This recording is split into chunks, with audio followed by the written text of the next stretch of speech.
Hello everyone and good evening. Welcome to think SSC. आप सभी का थिंक एसएससी की एप्लीकेशन पे बहुत बहुत स्वागत है। So good evening everyone. आज आइए लाइव आज की क्लास स्टार्ट करते हैं। आज की क्लास वैसे आपकी टाइमिंग 6 से 7 थी, लेकिन मैं थोड़ी सी बाहर गई हुई थी, थोड़ा ट्रैफिक था, तो ट्रैफिक की वजह से मैं थोड़ा टाइम पे नहीं पहुंच पाई, तो मैंने 7 से 8 करवा दी। मैंने कहा कोई ना, 6 से 7, 7 से 8 में कोई ज्यादा फर्क नहीं पड़ता है। चलो आइए स्टार्ट करते हैं। मैम आप तो बहुत अच्छा और ईमानदारी से पढ़ाते हैं, लेकिन आपका टेक्निकल टीम सबसे घटिया है। अच्छा अरे क्या प्रॉब्लम होगी टेक्निकल टीम से? टेक्निकल टीम हर एक इंस्टीट्यूट की ऐसी रहती है। मैंने अपना टीचिंग का रिकॉर्ड 8 साल का, मैंने इतने बैचेस पढ़ाए हैं, लाखों बच्चों को पढ़ाया है मैंने। कोई भी बच्चे को मैंने मैनेजमेंट से खुश देखा ही नहीं है आज तक होते ही नहीं है बच्चे मैनेजमेंट से खुश। कुलदीप जाधव, प्रिंस कुमार, स्वाति कुमारी, आर्यन चौधरी, महेंद्र रावत, रिंकेश सागर, संदीप गोदारा। चलो भाई संदीप गोदारा, आप तो पक्का राजस्थान के रहने वाले होंगे, क्योंकि हमारी बुआ है जिनकी शादी भी गोदारा में हुई है, इसलिए हम रिलेट कर पा रहे। अब अपनी आज की क्लास स्टार्ट करते हैं। मैंने कहा था नेक्स्ट क्लास में अपन नया चैप्टर स्टार्ट करेंगे, और नए चैप्टर का नाम क्या होगा? Reproductive system. इसलिए मैंने पहले से लिख भी दिया है रिप्रोडक्टिव सिस्टम।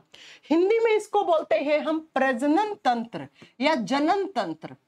अब नाम से क्लियर है, सिस्टम का मतलब क्या होता है? ग्रुप ऑफ ऑर्गन्स, यानी बहुत सारे ऑर्गन्स का जब ग्रुप बन जाता है तो उसको हम सिस्टम या तंत्र कहते हैं, है ना। जैसे हमारी सरकार भी एक तंत्र है, सरकार तंत्र है, वो बहुत सारे अलग अलग मिनिस्टर से मिलकर बनी हुई होती है, तो हम क्या बोलते हैं? उसको भी एक सिस्टम है। ऐसे ही हमारे बॉडी में भी सिस्टम है, और सिस्टम किसका? ऑर्गन्स का, अंगों का। तो ऐसे ऑर्गन्स जो किस में हेल्प करते हैं? जो रिप्रोडक्शन के प्रोसेस में काम आते हैं, ऐसे ऑर्गन्स के बारे में पढ़ना ही रिप्रोडक्टिव सिस्टम कहलाता है, प्रजनन तंत्र कहलाता है।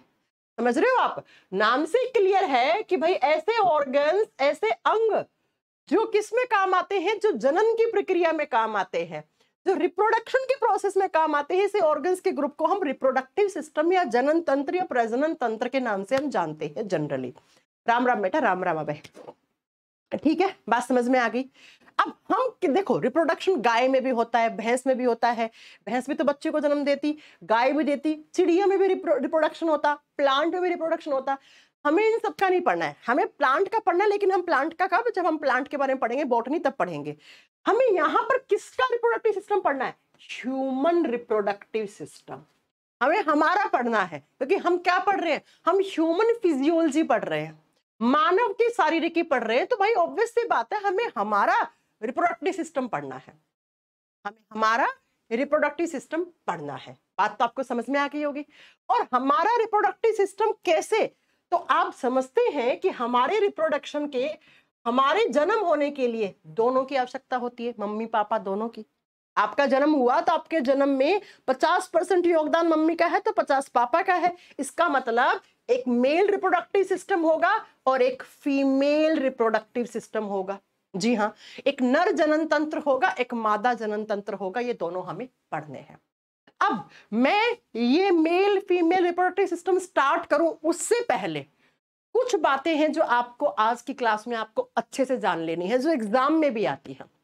ठीक है, ये तो बात की बात है, मेल फीमेल रिप्रोडक्टिव सिस्टम कैसे होता है। पहले ये तो पता होना चाहिए रिप्रोडक्शन क्या होता है, कितने टाइप का होता है, कैसे कैसे रिप्रोडक्शन की फेजेस होती हैं। ये सारी बातें आपको पता होना चाहिए। और ये जो चैप्टर है ना बच्चा, इस चैप्टर के बारे में बहुत सारे लोग ऐसे समझते हैं कि बहुत शर्म वाला चैप्टर है, मैम कैसे पढ़ा लेती है, हम कैसे पढ़ लेते। ऐसा कुछ नहीं है। आप समझते हैं आज के जमाने में सेक्सुअल एजुकेशन कितनी जरूरी हो गई है ना। अब तो जब इंडिया के अंदर भी जब नया एजुकेशन पॉलिसी आने वाला है ना, तो उसमें भी सेक्सुअल एजुकेशन का भी चैप्टर रखे जाएंगे, उसकी भी क्लासेस हुआ करेंगी। हर एक लगभग सारे कंट्रीज में होते हैं। हमारे देश की ये एक बदनसीबी भी है कि यहाँ पर लोग रिप्रोडक्टिव सिस्टम पढ़ाने में भी शर्म करते हैं और बच्चे पढ़ने में भी शर्म करते हैं।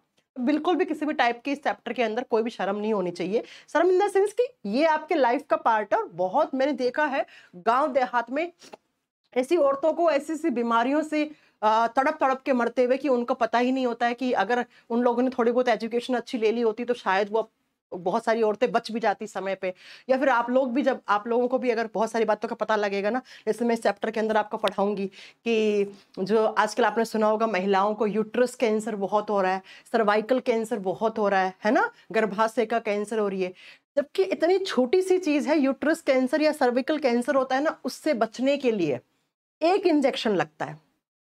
अगर आपको सही नॉलेज मिल गया होता टाइम पर, उस इंजेक्शन का नाम पता लगाता होता, तो आप किसी लड़की की, अपनी बहन, वो बहन आपकी बहन भी हो सकती है, आपकी मम्मी भी हो सकती है, आपकी मौसी चाची कोई भी हो सकती है, उसकी जान बचा सकते थे आप।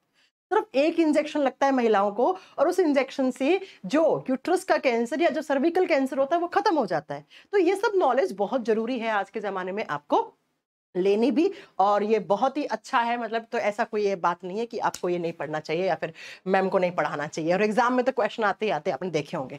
चलो स्टार्ट करते हैं। सबसे पहले अगर मैं आपसे पूछूं what is reproduction, what is reproduction, होता क्या है रिप्रोडक्शन, प्रजनन होता क्या है। रिप्रोडक्शन बायोलॉजी के इंट्रोडक्शन में ही मैंने आपको एक सेंटेंस बताया था। मैंने कहा था जितने भी लिविंग्स होते हैं उनका एक बायोलॉजिकल कैरेक्टर होता है।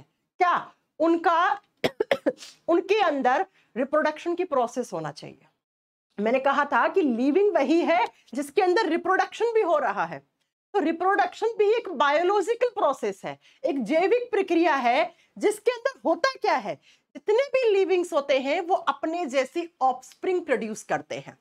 ऐसा बायोलॉजिकल प्रोसेस जिसके थ्रू लिविंग्स जो होते हैं वो अपने जैसी ऑफस्प्रिंग प्रोड्यूस करते हैं, यानी कि ऐसी जैविक प्रक्रिया जिसकी सहायता से, या जिसमें, ऐसी जैविक प्रक्रिया जिसमें कोई भी सजीव है वो अपने जैसी संतान को जन्म देता है।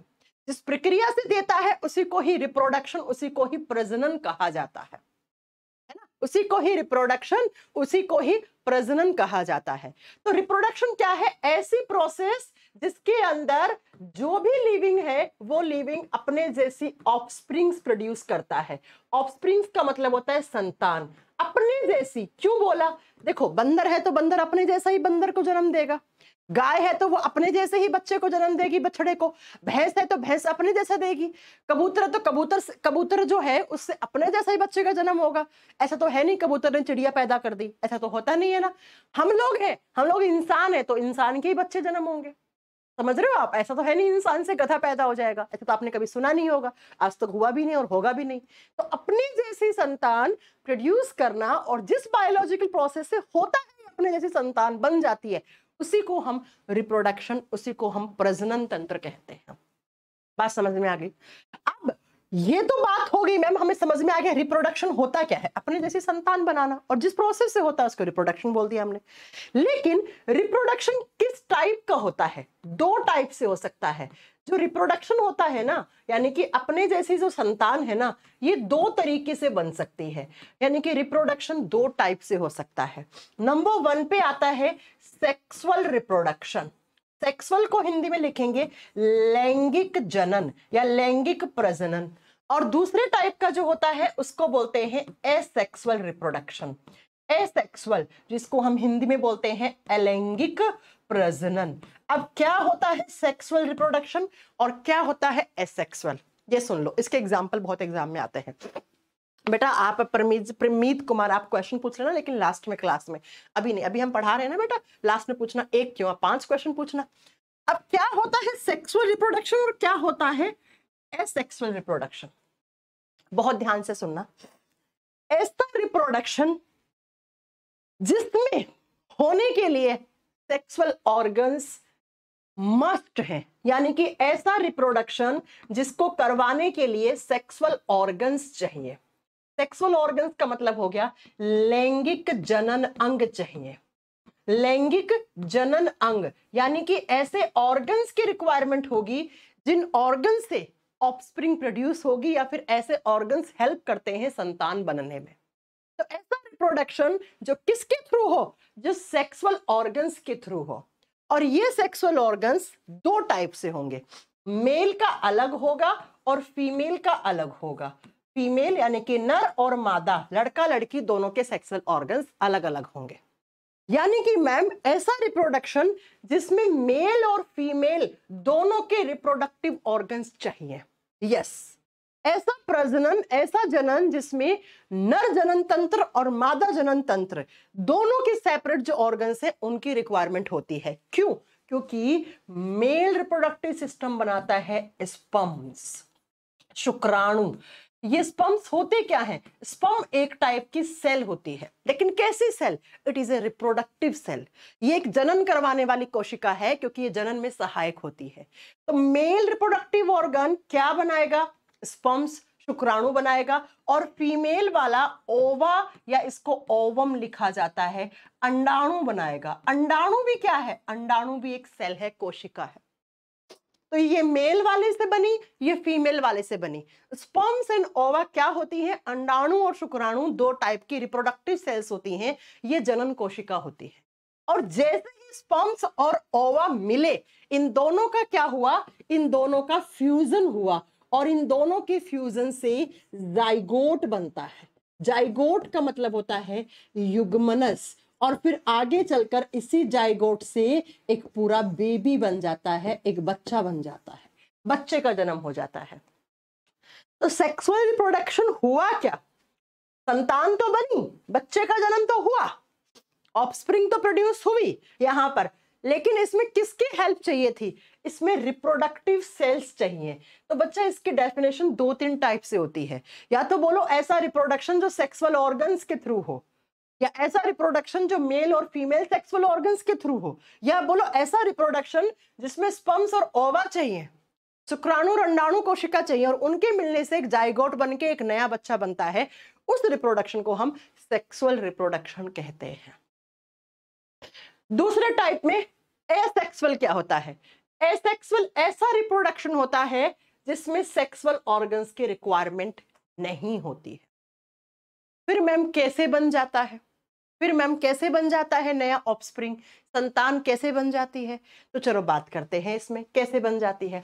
सबसे पहले इस फोटो से समझने की कोशिश करना।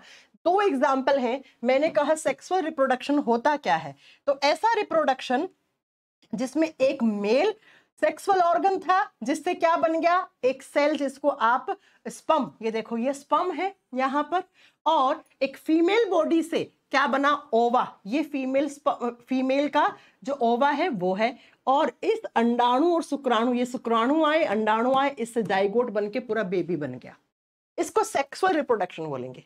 अब एसेक्सुअल को समझो। अब ये कोई प्लांट है हाइड्रा नाम का, आगे आप पढ़ोगे। अब बच्चा प्लांट भी तो रिप्रोड्यूस करते हैं, प्लांट भी तो रिप्रोड्यूस करते हैं, तभी तो प्लांट बहुत सारे बन जाते हैं।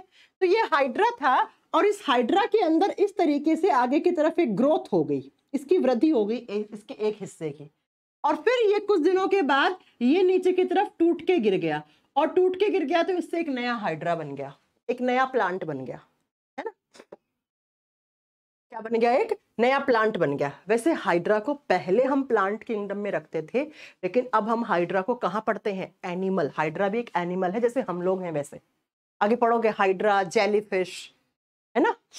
तो बच्चा इस टाइप के, यहां पर किसी भी टाइप के स्पर्म ओवा की रिक्वायरमेंट नहीं है। यहाँ पे आपको कोई भी जाइगोट या कुछ बनता हुआ दिखा है? कुछ भी नहीं ना। तो इस तरीके से हाइड्रा नाम का एक एनिमल था, ये भी एनिमल है, हम लोग भी क्या है? हम लोग भी एनिमल, हम भी जंतु हैं। आप देखो ना, इसमें भी रिप्रोडक्शन हो रहा है, इसमें भी हो रहा है। अब इसका अलग है, इसका अलग है। हाइड्रा में इस तरीके से एक नई बड बनी सी, बड सी ऐसा आउटर ग्रोथ हो गई इसकी, और आउटर ग्रोथ होकर ऐसे नीचे गिर गया, नीचे गिर के से एक नया हाइड्रा बन गया। एक एग्जाम्पल देती हूँ आपको, बहुत अच्छे से आप समझ जाओगे। आप क्या करते हो? आपने एग्जाम्पल देखा होगा अमीबा का, बहुत बार आप वीडियो वगैरह देखते होंगे, शॉर्ट्स वीडियो में आता है। अमीबा में भी एसेक्सुअल रिप्रोडक्शन होता है। कैसे? अमीबा इस तरीके से अपने आकार को बढ़ा देता है, और फिर ऐसे अमीबा सेपरेट हो जाता है, बीच से दो अमीबा बन जाते हैं एक से। ये सब आप आगे पढ़ोगे तो आपको अभी फिलहाल ये समझ में आ गया होगा कि ऐसा रिप्रोडक्शन जिसमें सेक्सुअल ऑर्गन्स की रिक्वायरमेंट हो, जो स्पर्म्स और ओवा के थ्रू हो, उसे हम सेक्सुअल रिप्रोडक्शन कहते हैं। और जिसमें सेक्सुअल ऑर्गन्स की रिक्वायरमेंट नहीं होती है, उसको हम एसेक्सुअल रिप्रोडक्शन कहते हैं। अब जरा इनके एग्जाम्पल लिख लो। सेक्सुअल ऑर्गन्स वाला जो था, सेक्सुअल रिप्रोडक्शन था, इसके एग्जाम्पल लिख लो। आप लिख लेना, ठीक है? मैं लिख नहीं रही यहाँ पे। गाय, भैंस, घोड़ा, बकरी, जानवर, हम लोग, बंदर, लंगूर, कबूतर, चिड़िया, ये सब एग्जाम्पल आते हैं किसके? सेक्सुअल रिप्रोडक्शन के। एसेक्सुअल वाले मैं नोट डाउन करवा देती हूँ आपको, ठीक है। ये आप खुद से लिख लोगे, गाय भैंस घोड़ा बकरी जानवर सब लिख लेना, ठीक है। कबूतर चिड़िया मोर, ठीक है। एसेक्सुअल वाले कौन से हैं? एसेक्सुअल जैसे एग्जांपल लिखो हाइड्रा। हाइड्रा आगे एनिमल किंगडम में पढ़ोगे आप हाइड्रा के बारे में। इसके आगे लिख देना ये एक एनिमल है, ये एक जंतु है, प्लांट जैसा दिखता है लेकिन ये प्लांट नहीं होता है। पहले इसको जब 2 किंगडम क्लासिफिकेशन आया था ना तब इसको प्लांट में कंसिडर कर लिया था, लेकिन आज ये एनिमल है। जहां पे हम जिस किंगडम में हम आते हैं वहीं ये आता है, ठीक है। इसका फाइलम दूसरा हो जाता है। हाइड्रा एक एग्जाम्पल लिखो अमीबा। अमीबा इंग्लिश में अमोइबा बोलते हैं। और एग्जाम्पल लिख दो इसका प्लांट्स। प्लांट्स प्लांट्स का मतलब पेड़ पौधे। अब प्लांट्स में कुछ प्लांट में सेक्सुअल रिप्रोडक्शन भी होता है और कुछ में एसेक्सुअल। तो कभी कभार आपको एग्जामिनर कंफ्यूज करने के लिए बोलता है कि जो प्लांट्स होते हैं उसमें किस टाइप का रिप्रोडक्शन होता है। तो आप सोचोगे अच्छा प्लांट में तो मैम ने बताया था कि एसेक्सुअल होता है। नहीं, प्लांट में दोनों टाइप का रिप्रोडक्शन होता है। लिख देना प्लांट्स के अंदर सेक्सुअल भी होता है और एसेक्सुअल भी होता है। यानी कि प्लांट में भी सेक्सुअल ऑर्गन्स होते हैं। हाँ, गुड़हल के पौधे में देखा होगा 9th क्लास में, अगर आपने बायोलॉजी पढ़ा होगा तो टीचर ने दिखाया होगा, ठीक है। तो सेक्सुअल और एसेक्सुअल रिप्रोडक्शन के बारे में आपको पता लग गया। एक बार फिर से देख लो, डेफिनेशन लिखी हुई है। सेक्सुअल रिप्रोडक्शन का मतलब है 2 पेरेंट्स चाहिए, एक मम्मी एक पापा, है ना। और जो संतान बनेगी वो दोनों का मिक्स बनेगा। भैया आप में आपके जो गुण है ना वो कुछ मम्मी से आए कुछ पापा से आए, ठीक है, क्योंकि दोनों का इन्वॉल्वमेंट आपको बनाने में। नेक्स्ट आप बताओगे इसमें सेक्स सेल्स बनती हैं, यानी कि रिप्रोडक्टिव सेल्स चाहिए, स्पर्म्स और ओवा, शुक्राणु और अंडाणु चाहिए। और ये स्लो है प्रोसेस। आपको जब बने ना, आप बनने में आपको 9 महीने लगे। हाथी को बनने में तो कम से कम आपके 150 से 300 दिन के बीच में लगते हैं। आपको पता है पूरा रिप्रोडक्शन के प्रोसेस को, ये सबके अलग अलग होते हैं, ठीक है। अब बात करते हैं एसेक्सुअल रिप्रोडक्शन। एक ही पेरेंट चाहिए। अब हाइड्रा का एग्जांपल दिया ना, उसमें मेल फीमेल की तो कोई बात ही नहीं आई।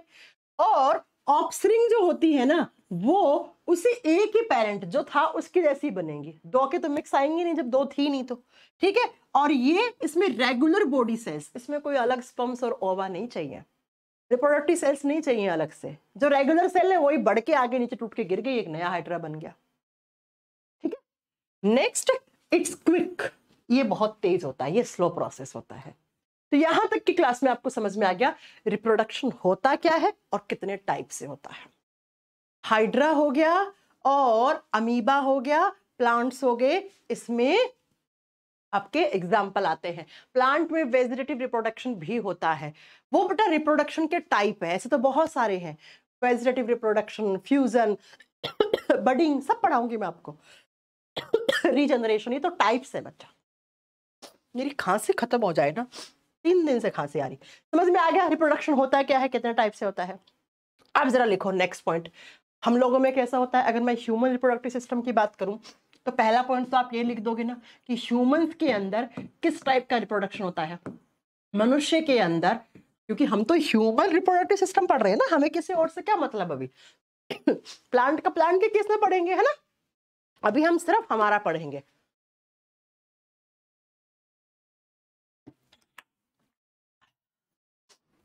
पहला पॉइंट लिख दो, हमारा रिप्रोडक्टिव सिस्टम सेक्सुअल रिप्रोडक्शन है, यानी कि लैंगिक जनन हम लोगों के अंदर पाया जाता है।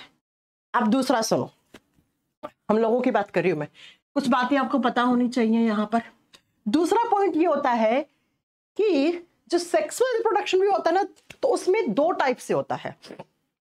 कुछ ऐसे जानवर होते हैं जो डायरेक्टली अपने जैसे बच्चे को जन्म दे देते हैं, और कुछ ऐसे होते हैं जो पहले अंडे को जन्म देते हैं, फिर उस अंडे के अंदर से चूजा निकलता है, फिर वो पूरी संतान बनती है, ठीक है। तो ऐसे जानवर जो क्या बच्चों को जन्म दे, बच्चों का मतलब जो डायरेक्टली अपने चाइल्ड बच्चे को जन्म दे दे, उसको हम बोलते हैं विविपेरस। विविपेरस हिंदी में लिखते हैं जरायुज। जरायुज। तो आपसे पूछ ले हम लोग क्या है, हम लोग विविपेरस है। आप लोग अंडे वंडे में तो नहीं थे ना, पहले सीधे बच्चे ही पैदा हुए ना। अब दूसरे ऐसे होते हैं बच्चा जो एग लाइंग एनिमल्स होते हैं, जो अंडा देते हैं। पहले अंडा, फिर अंडा फूटेगा, फूट के उस अंडे में से चूजा निकलेगा, वो चूजा बड़ा होगा। ऐसे कहलाते हैं ओविपेरस। ओविपेरस। अंडायुज, लिख दो अंडायुज। जो अंडों को जन्म देते हैं उनको अंडायुज, और जो सीधा बच्चों को जन्म देते हैं उसको जरायुज। बात समझ में आ गई होगी? बिल्कुल आ गई होगी। अब एग्जाम्पल देख लो, जैसे विविपेरस एनिमल्स कौन कौन से हैं? खरगोश, ये क्या है भैया? मुझे भी नहीं पता, आप लोगों को दिख रहा था, आप लोग बता दो। घोड़ा, भैंस, बैल, कुत्ता, बिल्ली, हम लोग, गाय, भैंस, घोड़ा, बकरी, मुर्गी और शेर, चीता।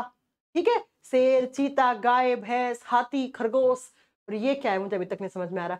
नेवला, नेवला जैसा लग रहा मुझे तो ये नेवला, और उसके साथ साथ कुत्ता, बिल्ली, ये सब क्या डायरेक्टली बच्चे को जन्म देते हैं।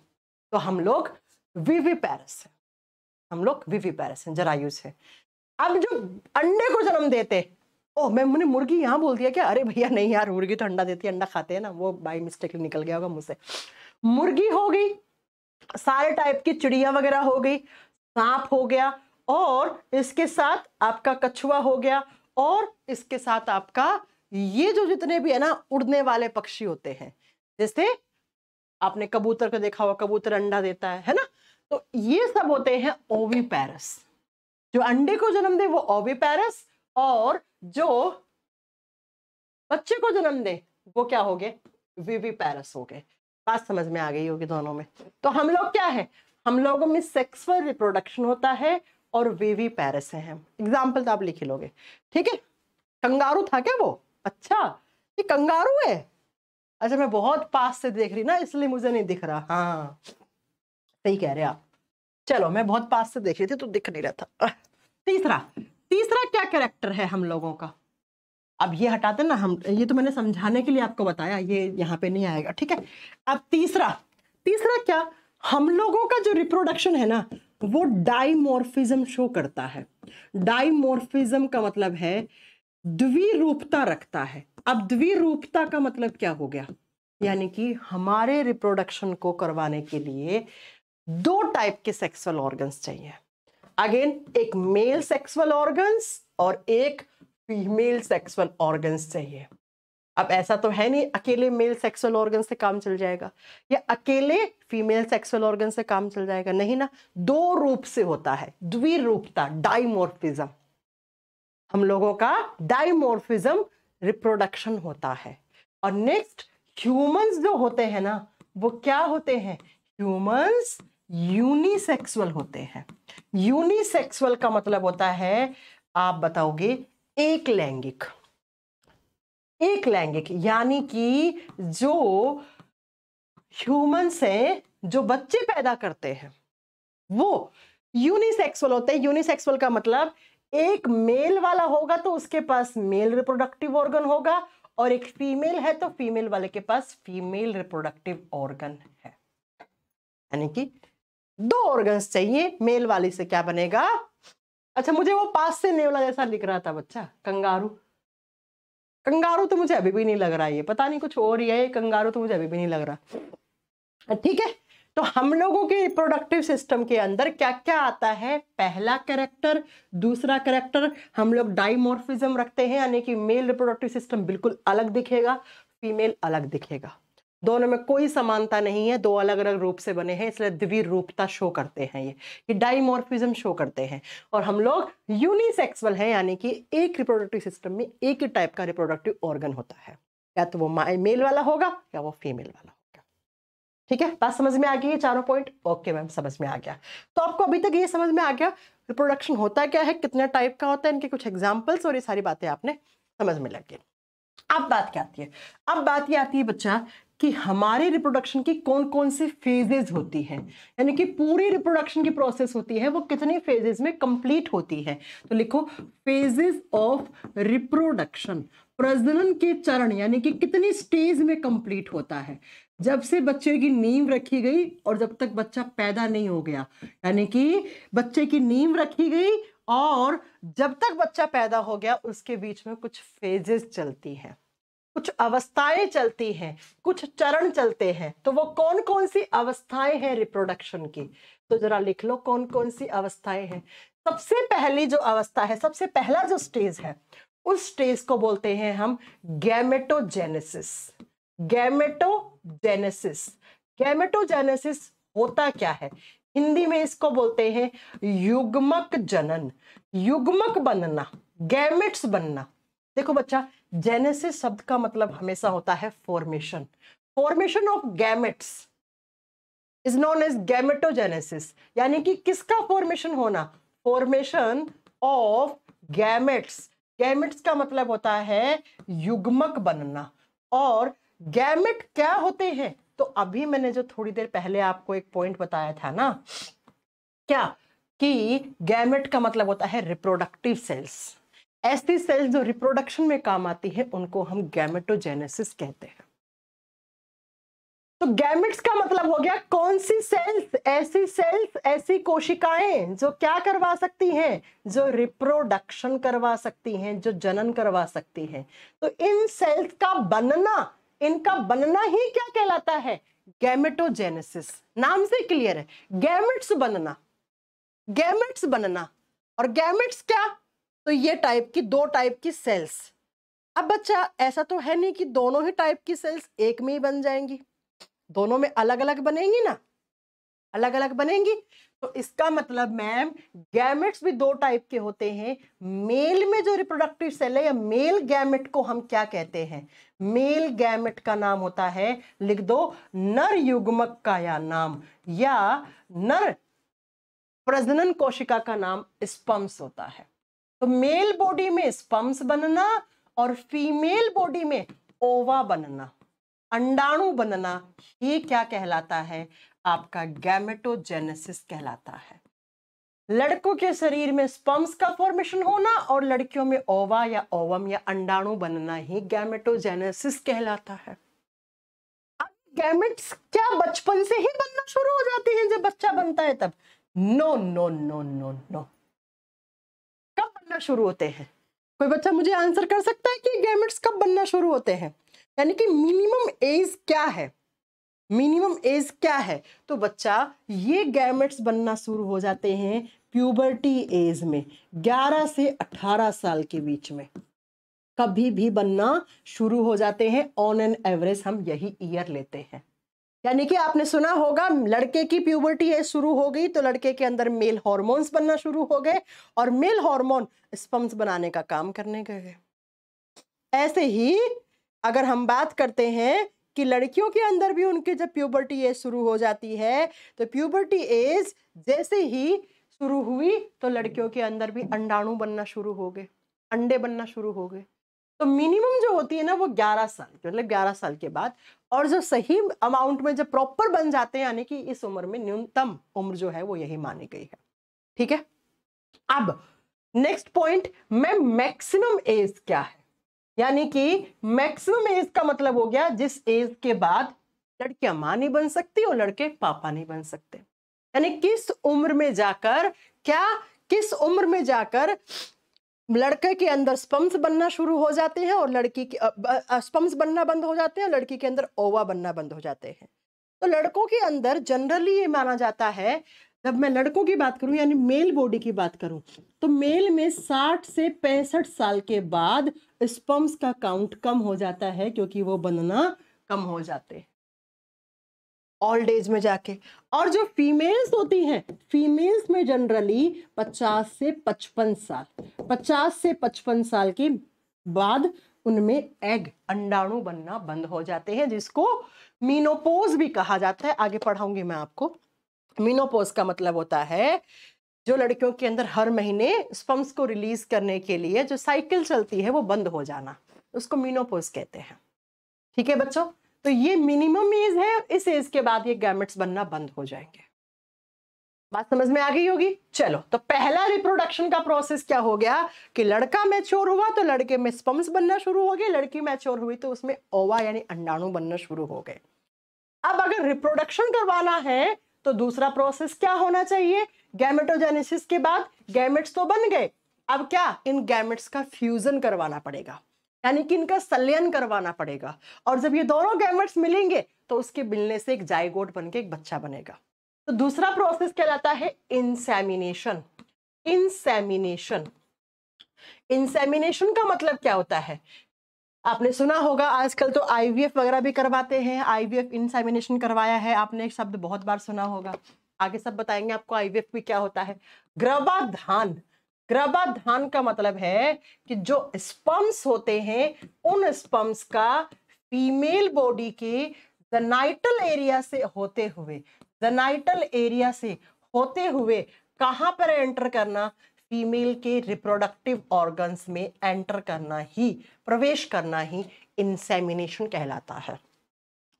जो किसके थ्रू होता है, जो सेक्सुअल इंटरकोर्सेस के थ्रू होता है, यानी कि सेक्सुअल इंटरकोर्सेस के थ्रू जो लड़कों के अंदर शुक्राणु कोशिका बनी है, वो शुक्राणु कोशिका लड़कियों के बॉडी में फीमेल का जो रिप्रोडक्टिव सिस्टम होता है उसमें एंटर कर जाती है।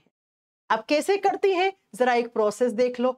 ये आपका क्या है, ह्यूमन एग, लड़कियों में इस टाइप का ओवम बनता है और लड़कों में इस टाइप का क्या बनता है, स्पर्म बनता है। हो गया। अब ये दोनों नेक्स्ट, ये फीमेल रिप्रोडक्टिव सिस्टम है, तो ये जो फीमेल का जेनाइटल एरिया है इससे सेक्सुअल इंटरकोर्सेस के थ्रू क्या आते हैं, हजारों लाखों करोड़ों, जब एक बारी सेक्सुअल इंटरकोर्सेस होता है तो लाखों नहीं करोड़ों, मिलियंस, करोड़ों या मिलियंस में आपके स्पर्म्स एंटर करते हैं यहाँ पे। तो ये जो फीमेल का जेनाइटल एरिया है इससे स्पर्म्स की एंट्री होना यहाँ पर, इसी को इंसेमिनेशन या इसको गर्भाधान कहा जाता है। तो पहले बने अलग अलग बॉडी में, अलग अलग बने, फिर मेल वाला मोटाइल होता है, मोटाइल का मतलब वो चल सकता है, मेल स्पर्म जो होते हैं उनमें गति होती है, तो वो गति करते करते कहां पे आ गए, वो फीमेल के जेनाइटल एरिया से होते हुए फीमेल रिप्रोडक्टिव सिस्टम में आ गया। आगे अब तीसरा प्रोसेस होता है यहां पर, सुनिएगा जरा, तीसरा प्रोसेस क्या होता है, तीसरा प्रोसेस होता है फर्टिलाइजेशन। फर्टिलाइजेशन का मतलब होता है निषेचन, और फर्टिलाइजेशन का डेफिनेशन क्या होता है, इसका डेफिनेशन होता है कि जो स्पर्म्स फीमेल बॉडी में एंटर करे थे उनका किसके साथ मिलना, ओवा, अंडाणु के साथ मिलना। जो मैंने बोला ना कि जो शुक्राणु आए थे उन शुक्राणुओं का किसके साथ, अंडाणु के साथ मिलना, अंडाणु के साथ मिलना क्या कहलाता है, जाइगोट। इन दोनों का जुड़ना, इन दोनों का फ्यूजन, फ्यूजन यानी संलयन, इसी को हम फर्टिलाइजेशन कहते हैं, इसी को हम निषेचन कहते हैं। अब जो क्वेश्चन एग्जाम में बनता है, ये तो बहुत सिंपल सी बात है, आपको भी समझ में आ रही होगी। कैसे होता है फर्टिलाइजेशन, कहाँ होता है, देखो ये एग बना, आप पहले सुन लो ये एग कहाँ बनते हैं और ये स्पर्म्स कहाँ बनते हैं, इन दोनों बातों को थोड़ा सा अच्छे से समझने की कोशिश करो। जब हम स्पर्म्स की बात करते हैं तो मेल रिप्रोडक्टिव सिस्टम में, आप कल की क्लास में आगे पढ़ोगे कल नहीं, अब तो मंडे को क्लास होगी, 2 दिन में रेस्ट करूंगी, दवाइयां भी चल रही हैं, है ना। तो स्पर्म्स जो होते हैं ये कहाँ बनते हैं, ये लड़कों के अंदर रिप्रोडक्टिव ऑर्गन जो टेस्टिस होते हैं उसके अंदर बनते हैं, वृषण के अंदर बनते हैं। जबकि लड़कियों के अंडाणु है वो कहां पर, उनके ओवेरी में बनते हैं, अंडाशय में बनते हैं। तो अगर किसी लड़के की ओवेरी ना बनी हो या ओवेरी में गांठ बन गई और उसको निकाल दिया तो वो कभी मां नहीं बन पाती। तो मैं क्या कहना चाह रही हूँ, इस तरीके से लड़कियों के अंदर 2 ओवेरी होती है, ये लेफ्ट ये राइट ओवेरी, 2 अंडाशय है, और इन दोनों अंडाशय से क्या निकलते हैं, अंडे निकलते हैं। अब बच्चों एक बात को ध्यान से सुनना, हर महीने 1 अंडा रिलीज होता है, ठीक है, 1 महीने लेफ्ट से, 1 महीना राइट से, ठीक है, 1 महीने लेफ्ट वाली से और 1 महीने में राइट वाली से। तो मान लो इस ओवेरी से एक अंडा निकला और इस नली को, ये जो नली है ना बच्चा, इस नली को बोलते हैं फैलोपियन ट्यूब, अंडवाहिका नली जो अंडों का वाहन करती है। तो इस महीने यहां से अंडा रिलीज होकर यहां पे आ गया, ऐसे ये अंडा आ गया। अब यहां से स्पर्म्स आए और स्पर्म्स आकर इसी नली में इस अंडे के साथ ये स्पर्म जुड़ गया। तो एक शुक्राणु एक अंडाणु के साथ इसका फ्यूजन हो गया, इसका फर्टिलाइजेशन हो गया। तो एग्जाम में क्वेश्चन क्या आता है, ये फर्टिलाइजेशन की प्रोसेस, देखो वो ट्विंस 2 बच्चे 4 बच्चे 5 बच्चे वो बात का केस है, हम बाद में बताएंगे। हमें अभी जनरली तो एक ही बच्चा पैदा होता है ना, तो हम उसकी बात कर रहे हैं। हाँ मुझे पता है, अगर 2 स्पर्म्स दो अंडाणु को, कभी कभी लड़कियों में एक से अधिक भी अंडे रिलीज हो जाते हैं, तो अगर दो अंडाणु को रिलीज कर दिया लड़कियों के अंदर, दो होता है कभी कभार ऐसा, हार्मोनल इम्बैलेंस होने से एक महीने में दो दो तीन तीन अंडे भी कभी कभार रिलीज हो सकते हैं महिलाओं के अंदर। और स्पर्म्स तो आप जानती हैं कितने सारे आते हैं, तो मान लो अगर दो स्पर्म्स ने दो अंडों को फर्टाइल कर दिया तो दो बच्चे पैदा हो जाएंगे। और कभी कभी क्या होता है, एक दो स्पर्म ने एक ही अंडे को फर्टाइल कर दिया तो आगे चलकर वो अंडे से दो जाइगोट बन के दो बच्चे बन जाते हैं, इनको आइडेंटिकल ट्विंस कहते हैं। वो सब मैं आगे बताऊंगी, अभी फिलहाल नहीं, ठीक है। फिलहाल आप इतना ही समझो कि फर्टिलाइजेशन की प्रोसेस होती कहाँ है, तो ये होती है एक नली में, इस नली को बोलते हैं फैलोपियन ट्यूब, इसको बोलते हैं फैलोपियन ट्यूब। तो एग्जाम में जो क्वेश्चन आता है कि fertilization takes place in which part of organ, किसकी फैलोपियन ट्यूब किसमें, लड़कियों में होती है, क्योंकि लड़कियों के बॉडी में आए हैं स्पर्म्स, तो ये कहाँ होती है, ये फर्टिलाइजेशन की प्रोसेस एक नली में होती है, जिस नली को हम फैलोपियन ट्यूब कहते हैं। और जब महिलाओं की नसबंदी होती है तो इसी नस को काट के बांध दिया जाता है, ये भी आगे पढ़ाएंगे आपको। अंडवाहिका नली, इसको फैलोपियन ट्यूब कहते हैं।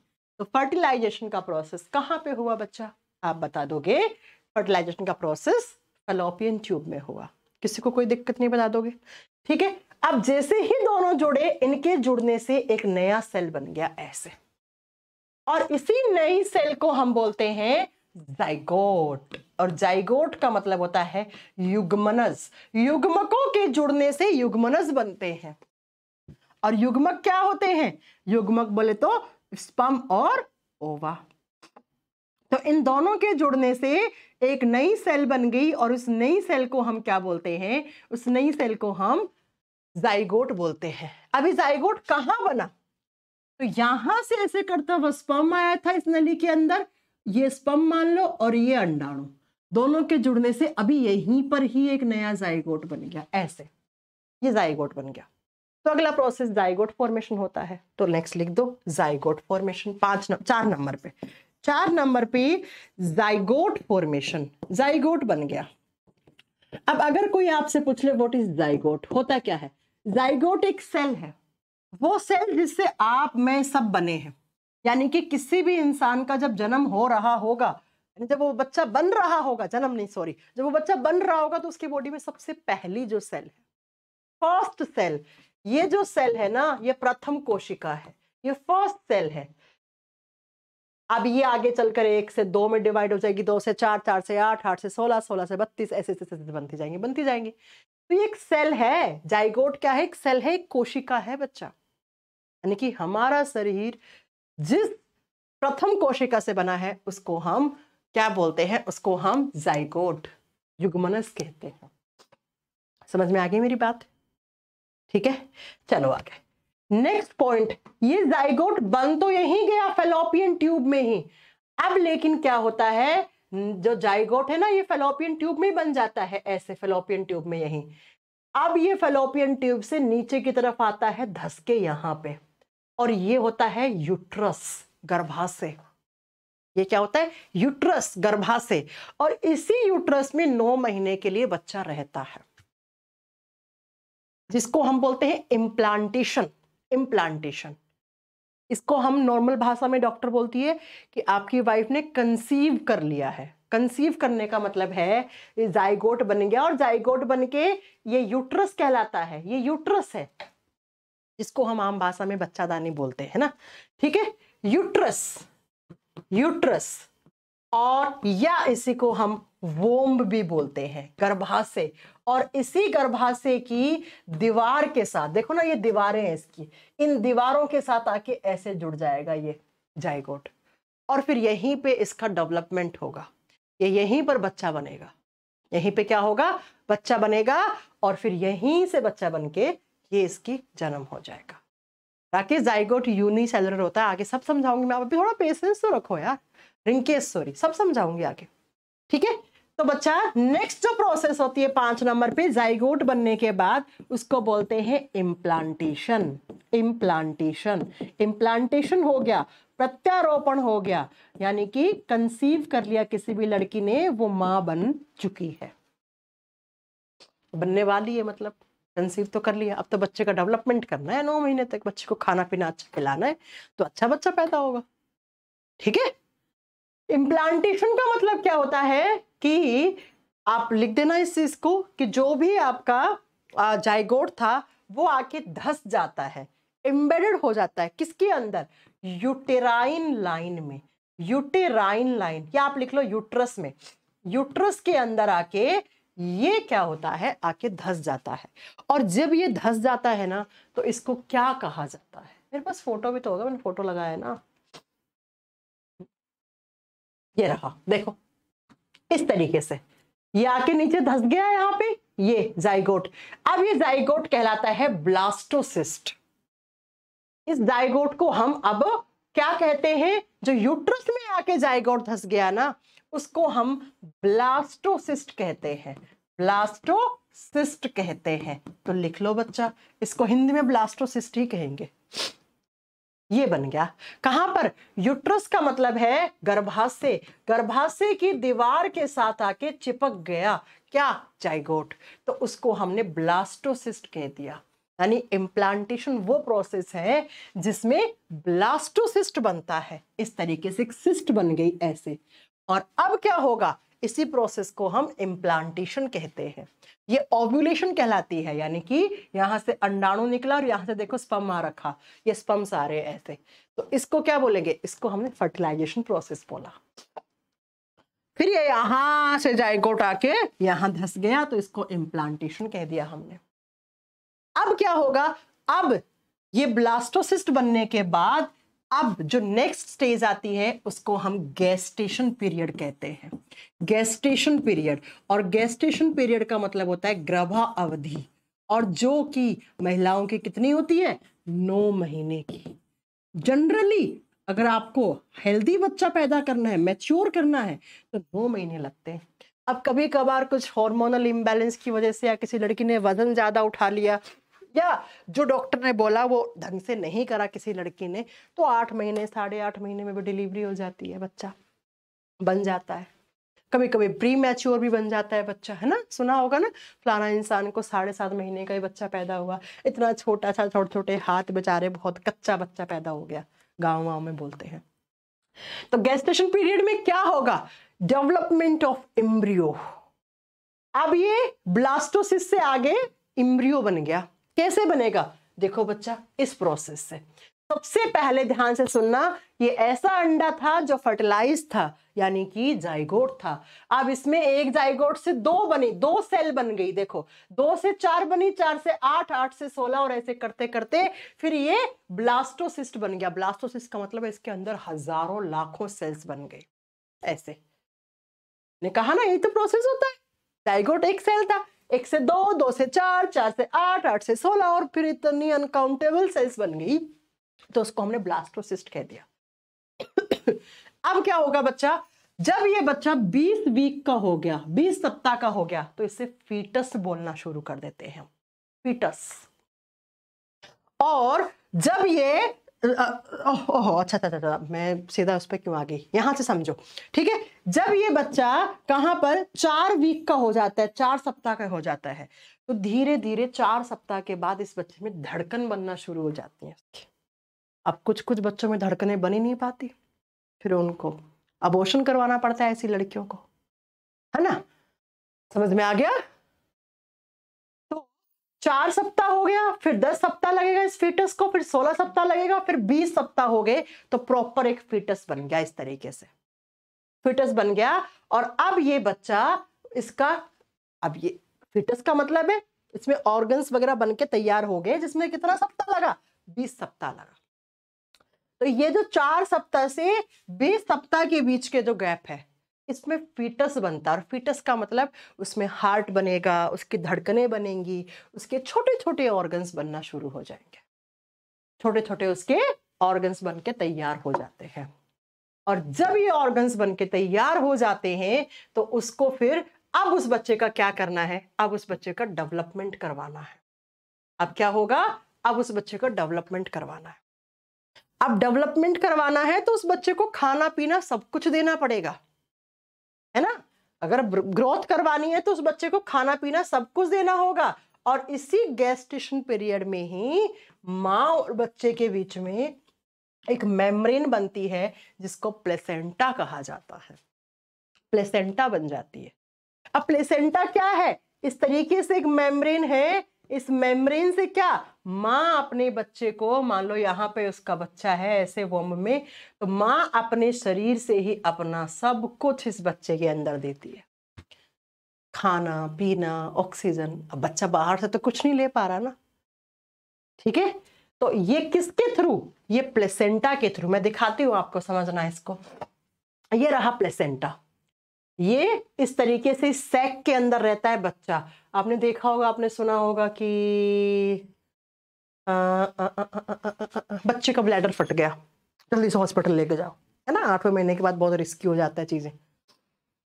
और ये भी सुना होगा कि जो बच्चे छोटे होते हैं वो तैर सकते हैं। बिल्कुल, आप 4 महीने के, 5 महीने के, 6 महीने के, 1 साल के बच्चे को आप स्विमिंग पूल में छोड़ दो, डूबेगा नहीं वो। क्यों? क्योंकि वो इस स्विमिंग पूल में पहले ही रह चुका है। इसलिए छोटे बच्चों को अगर स्विमिंग जल्दी सिखानी है, छोटे बच्चों को जल्दी सिखा दो, सीख जाते हैं स्विमिंग। डूबता नहीं है 6 महीने का बच्चा, 8 महीने का। अब 6 महीने का बच्चा थोड़ा छोटा हो गया, लेकिन अगर आप 1-1.25 साल के बच्चे को स्विमिंग पूल में छोड़ोगे तो वो डूबेगा नहीं। तो स्विमिंग आती है क्योंकि यहाँ पे सीख लिया था वो स्विमिंग। समझ में आ गई मेरी बात? तो ये जो मेम्ब्रेन है ना, इसी को प्लेसेंटा कहते हैं। और इसी प्लेसेंटा से इस तरीके का एक नाल निकलता है, इसको एम्बिलिकल कॉर्ड, और हम लोग तो क्या बोलते हैं, गर्भ नाल बोलते हैं, है ना।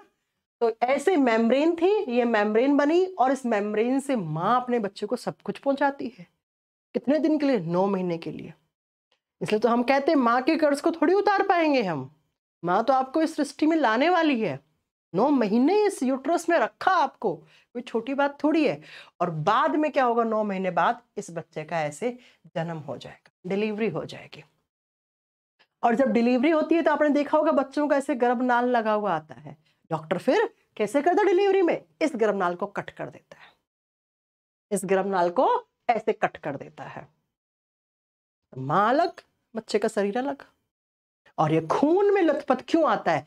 ये देखो, ये कटाना, और प्लेसेंटा से सब कुछ आता है तो खून भी तो आता है, इसलिए बच्चा खून में लथपथ आता है ना। बात समझ में आ गई मेरी? तो ये रिप्रोडक्शन के फेजेस थे। प्लेसेंटा के थ्रू ही माँ अपने बच्चे को खाना पानी सब कुछ पहुंचाती है। और जो प्लेसेंटा से बच्चे के बीच में पहुंचता है, वो जिस नाल के थ्रू पहुंचता है उसको एम्बिलिकल नोड कहा जाता है। आपने शायद आजकल सुना होगा कि कुछ पेरेंट्स क्या कर रहे हैं, एम्बिलिकल कॉर्ड को प्रिजर्व करवा देते हैं। उस एम्बिलिकल कॉर्ड के अंदर जो स्टेम सेल्स होती हैं उनको प्रिजर्व करवा रहे हैं आजकल। सुना आपने? थेरेपी या प्रोसेस जो, जैसे मान लो किसी लड़की को पहला बच्चा हो गया, अब पहले बच्चे के बाद इन फ्यूचर अगर कोई कॉम्प्लिकेशंस आ गई किसी भी तरीके की, तो आगे चलकर वो माँ नहीं बन पाए, क्या पता, और उसको बच्चे 2 करने हो मान लो, तो वो क्या करते हैं आजकल? से पहला बच्चा हुआ, उसके जो गर्भनाल होती है उसमें स्टेम सेल्स होती है, उन स्टेम सेल्स को आजकल प्रिजर्व करवा देते हैं। हालांकि ये बड़े बड़े लोग ज्यादा करते हैं, और फिर उन्हीं स्टेम सेल से एक नया बच्चा बना देते हैं। अगर वो महिला प्रेग्नेंट नहीं होना चाहती है आगे चल के, ये मतलब टीवी इंडस्ट्री इन सब में ज्यादा होता है, अपन लोग तो बहुत नॉर्मल लोग हैं तो हम लोगों में इतना नहीं होता है। तो ये जो नाल है इसको एम्बिलिकल कॉर्ड, इसको गर्भनाल कहा जाता है, और वो प्लेसेंटा है बच्चा जो माँ और बच्चे के बीच में बने। तो ये हमारा आज की क्लास में हमने पढ़ लिया रिप्रोडक्शन होता क्या है, कितने टाइप का होता है, और हम लोगों में रिप्रोडक्शन की क्या क्या फेजेस हैं, कैसे बना बच्चा। ठीक है, समझ में आ गई होगी मेरी बात? अब हम कल की क्लास में यानी कि नेक्स्ट क्लास में हम क्या पढ़ेंगे कि इस भाई ये तो इतना ही थोड़ी रिप्रोडक्टिव सिस्टम, अब ये तो पढ़ना पड़ेगा ना कि मेल रिप्रोडक्टिव सिस्टम कैसे काम करता है और फीमेल कैसे काम करता है। एक क्लास में मेल, एक क्लास में फीमेल, खत्म चैप्टर। फीमेल वाले में 1.5 क्लास लग सकती है, थोड़ा बड़ा है, उसमें सब कुछ बताना पड़ता है। ठीक है, हो गया? तो आज की क्लास यहीं तक थी, आपको समझ में आ गया होगा सब कुछ। कोई डाउट है तो एक बच्चा मुझसे क्वेश्चन पूछना चाह रहा था, प्लीज पूछिए। क्या क्वेश्चन पूछ रहे थे आप? आपका नाम मैं भूल गई, तो बच्चा था। अच्छा, वो कंगारू था क्या यार? मेरे को पास से नेवला लग रहा। ठीक है, डेज में कितना लगेगा? तो 9 महीने के डेज कर लो ना, कितने हो गए 9 महीने के? 1 महीने में 30 होते हैं, तो डेज कर लो, कोई डाउट नहीं है। अंशु मिश्रा कह रही है हाँ, गेस्टेशन पीरियड अलग अलग जानवरों का अलग अलग होता है, मैं पहले बता चुकी हूँ। भैंस का अलग होता है, कुत्ते का अलग होता है, सबका अलग अलग होता है। कौन बच्चा था जिसको मुझे कोई क्वेश्चन पूछना? हमारी दीदी को 7 महीने में बच्चा हो गया था। अच्छा, मैच्योर हो गया था, मतलब हेल्दी है ना बच्चा, एकदम बढ़िया रिंकिस हो जाता है। कभी कभी 7 महीने में भी हो जाता है, 7.5 महीने में भी। वो ना माँ के ना बॉडी स्ट्रक्चर पे और उसके स्टेमिना पे भी डिपेंड करती हैं चीजें। योगेंद्र जी, मैं क्वेश्चन टाइप करवा रही हूँ यार, मेरी थोड़े दिनों में अभी मेरा बहुत ज्यादा ट्रैवलिंग भी हो रहा ना। करती हूँ इस वीक में, सब करती हूँ, आप लोगों की ख्वाहिशें पूरी, है ना। बुक का भी, यूट्यूब पे क्लासेस का भी, प्रैक्टिस का भी, सब बताती हूँ आपको।